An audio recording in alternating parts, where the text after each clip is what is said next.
Do what thou wilt shall be the whole of the law. Thank you for listening to this segment, which is an excerpt from Speech in the Silence, the official podcast of Blazing Star Oasis in the San Francisco Bay Area, California.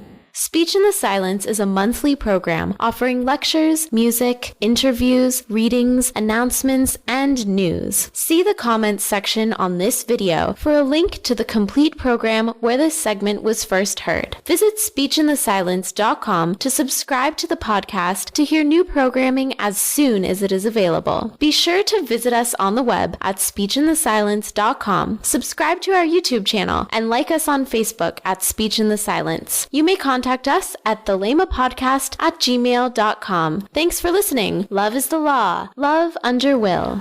Do what thou wilt shall be the whole of the law. This is David Shoemaker, and I'd like to welcome you to Living Thelema.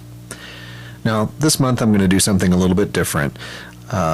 Typically, of course, each month I'd present a podcast, and then those podcasts were transformed into the chapters in the Living Thelema book, which has just been released.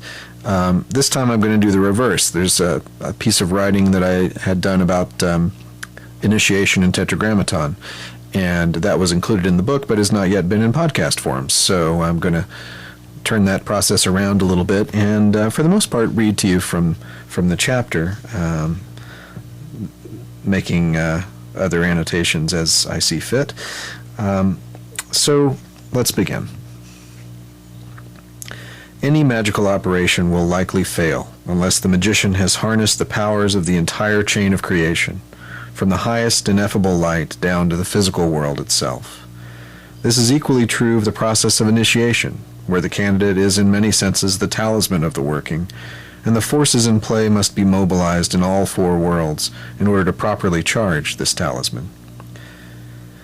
Today I will be discussing the application of the formula of Tetragrammaton, the divine name Yod He Vav He, to the proper execution of magical ritual, and especially the process of initiation itself. In keeping with Crowley's theses in the preface to Magic in Theory and Practice, we may define initiation as the process of applying an appropriate force, the ritual itself, to an inert object, the candidate, to give it a specific magical trajectory, a stimulus to move toward higher consciousness generally, or toward some other intended magical goal. In one fundamental sense, initiation is defined by its results. Given a potent and unbroken chain of power through the four worlds, that is, the pronunciation, if you will, of the Tetragrammaton, these results will occur, for this chain is predicated on its harmony with the laws of nature. Yet, as stated above, this magical force must have a suitable vehicle for its manifestation. In terms of personal initiation, this vehicle is, of course, the candidate.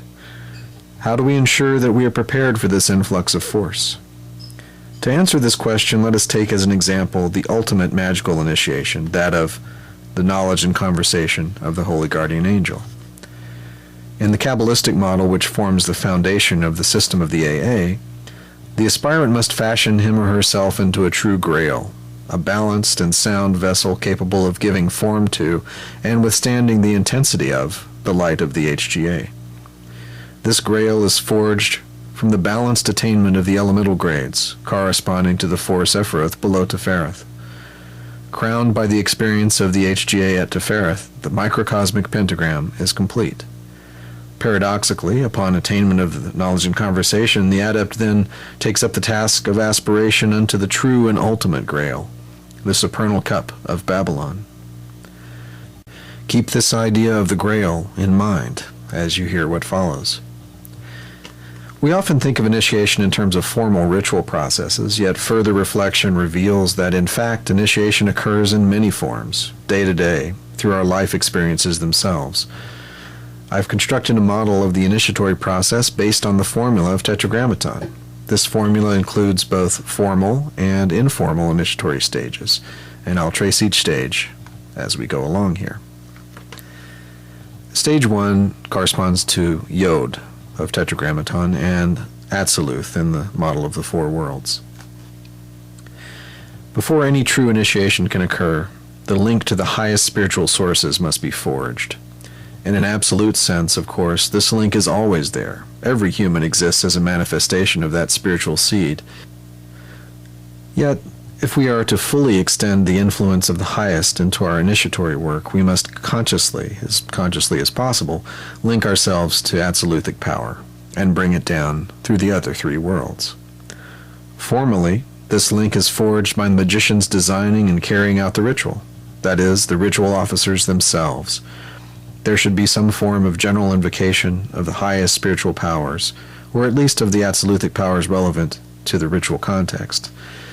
In this ritual context, this would consist of those portions of the ceremonial opening which call upon such forces. General invocations, such as the preliminary invocation of the Goetia, the Bornless invocation, middle pillar type exercise, or similar processes. Regardless of the specific procedures involved, the result is or should be the same. A link is forged to Absoluth, the secret chiefs, the third order, whatever name you want to apply to that. The names are far less important than the powers they embody, of course. As alluded to above, the informal linkage to Absoluth is the eternal presence of the star within each initiate, the Yechidah of Kabbalah, the self of Jungian psychology, the holy guardian angel of Thelemic tradition. Keep in mind that I'm not saying these names all represent exactly the same thing, and everyone has a different way of understanding it. Whether or not the initiate is conscious of this linkage, to Absoluth, that is, it is a prerequisite to his or her very life, and is therefore certainly essential to any given initiatory process. Stage 2 corresponds to He of Tetragrammaton, the first He, and to the world of Bria in the Four Worlds model. Once the absoluthic link has been consciously forged, we move from the general to the specific. That is, we activate the specific powers and energies unique to the purpose of the working. In formal ritual, this includes specific elemental, planetary, and similar forces, invoked through any number of combinations of procedures such as pentagram and hexagram rituals, dramatic enactments, sigils, incenses, poetry, and the like. In essence, we have particularized the absoluthic power source to the Briatic level of the candidate's psyche. Since Briatic consciousness in any given individual is theoretically synonymous with the influence of the HGA, we are essentially enlisting the explicit aid of the candidate's HGA in the work at hand. Ritually, this is accomplished through the magical oath, among other processes, even if the candidate has no conscious linkage to their HGA. By aligning themselves with the contents of the oath, they bring their whole being into accord with the purpose of the initiatory ritual, under the auspices of their HGA. The Briatic world is the level of the universal will, Chia, reflected into and informed by the spiritual intuition of Neshama.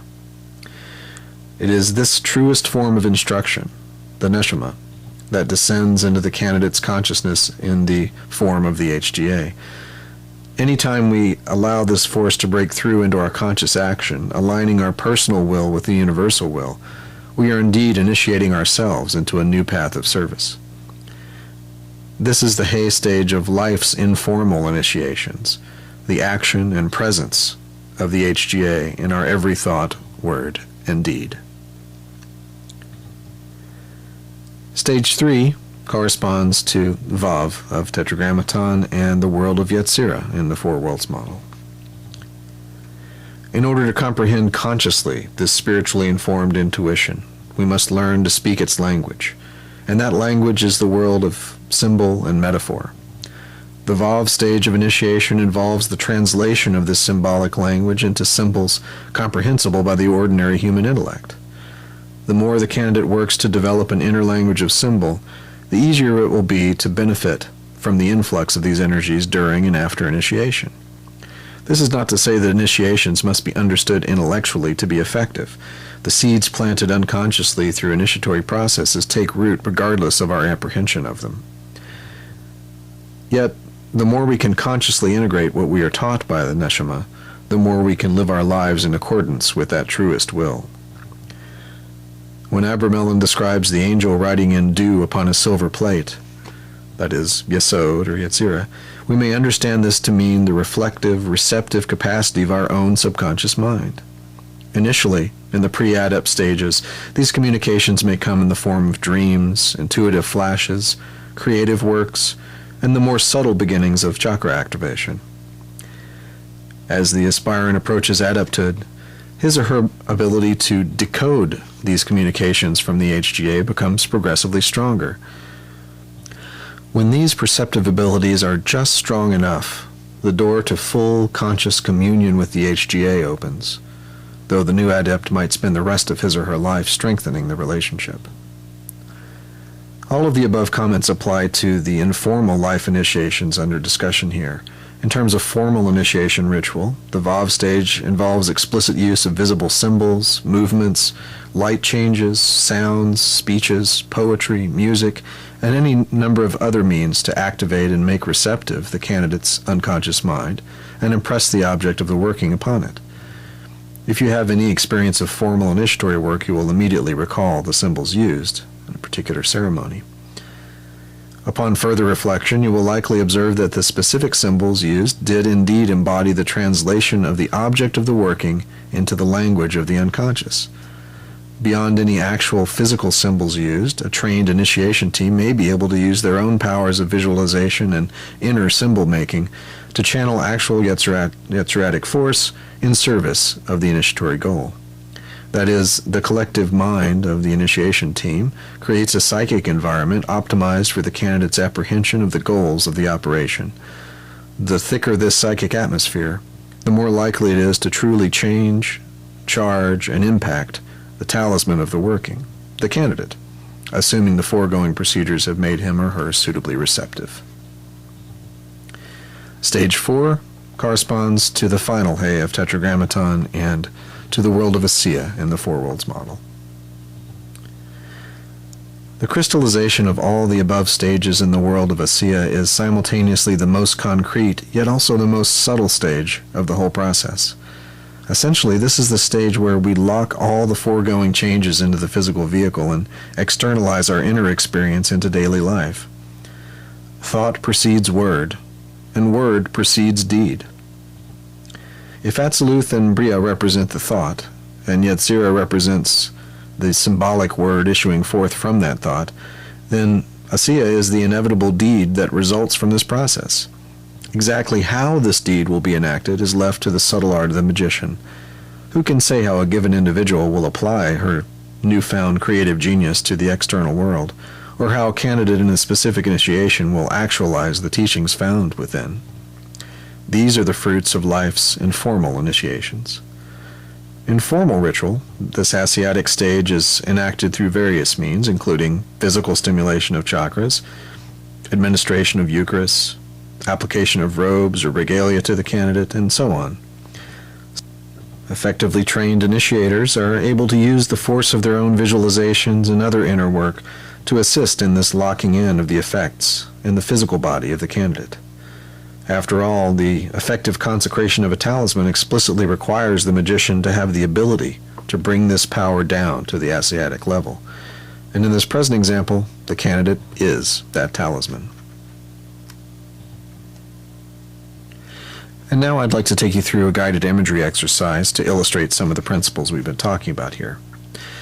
This exercise is designed to have a priming effect on the psyche, much like fertilizing soil for seeds to be planted. Conscientious use of this exercise may help you build the necessary bridges across the four worlds in order to actualize a specific personal or magical goal. It utilizes imagery and energies that may allow you to activate consciously those aspects of the psyche and beyond that correspond to the Tetragrammaton. You will note some similarity with the traditional middle pillar exercise. The present exercise could certainly be augmented and intensified by vibrating the appropriate divine names at each of these centers, as you would in the middle pillar exercise. If you include these vibrations, it is strongly recommended that you conclude with one of the circulations described by Rigardi and others. For example, one such circulation involves seeing the energy moving down the front of the aura on the exhalation of breath and up the back of the aura on the inhalation. As with other exercises like this that I've presented, you might want to record yourself describing these steps out loud for later use to essentially become a self-guided imagery exercise. That way you don't have to read off a script as you're going through it. Or you can use this recording of me taking you through it. So, step 1. Choose a transformative goal, whether conceived as a personal or psychological or magical goal. Next, choose a vivid and specific symbol to represent it, essentially an inner talisman.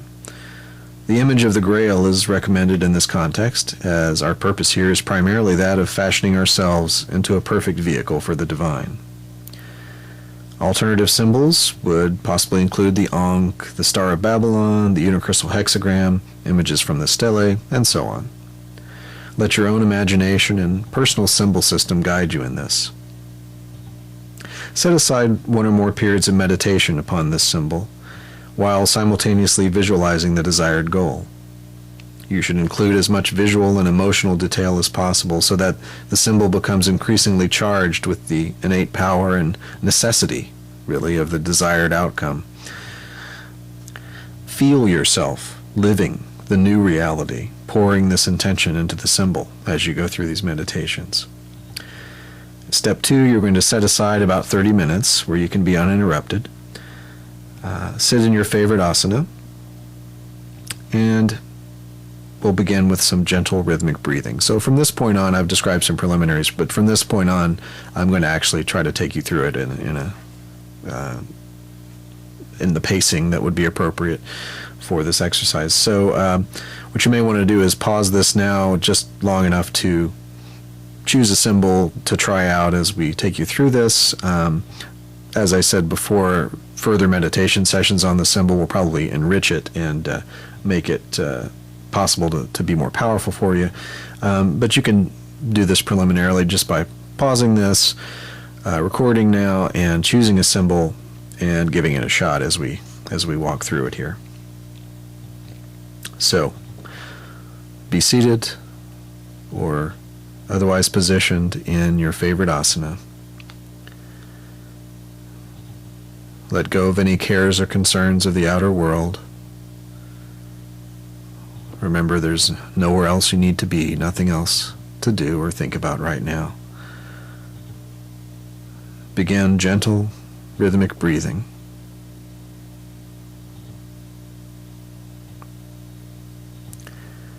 And under normal circumstances, you'd continue the breathing for 5 or 10 minutes until you're very relaxed and still, both inwardly and outwardly.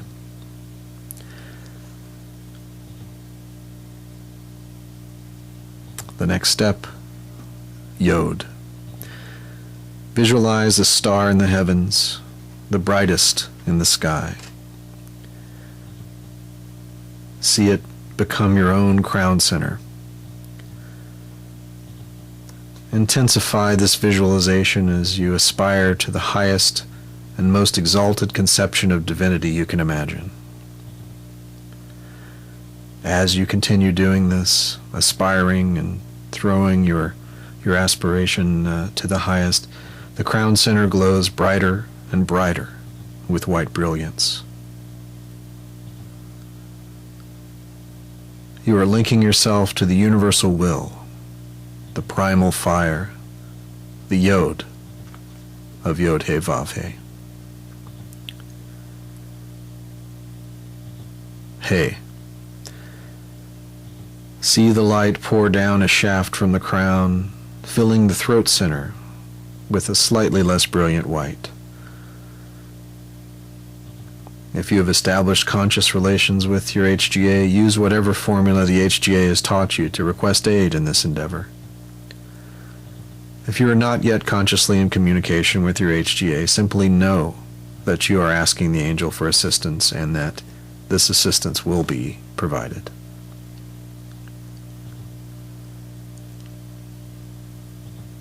Vav. Now visualize the Grail or other symbol at the heart center.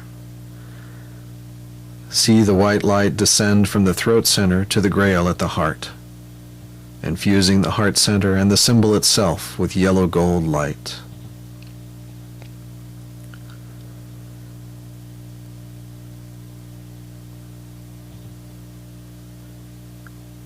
Now, see this golden light-infused symbol descend to the genital center, where it changes to a lush violet.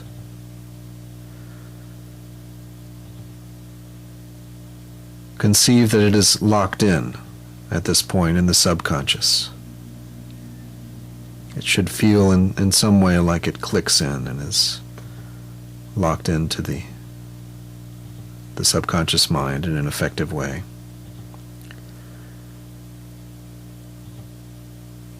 And now, hey, final.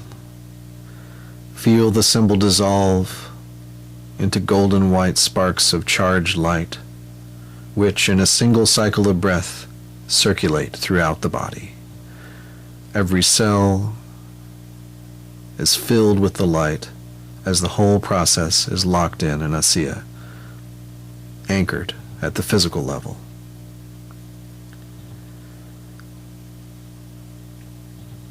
Now remain in stillness as you renew the vivid visualizations of this goal being achieved. Again, feel yourself vividly, intellectually, emotionally, viscerally, living the accomplished goal.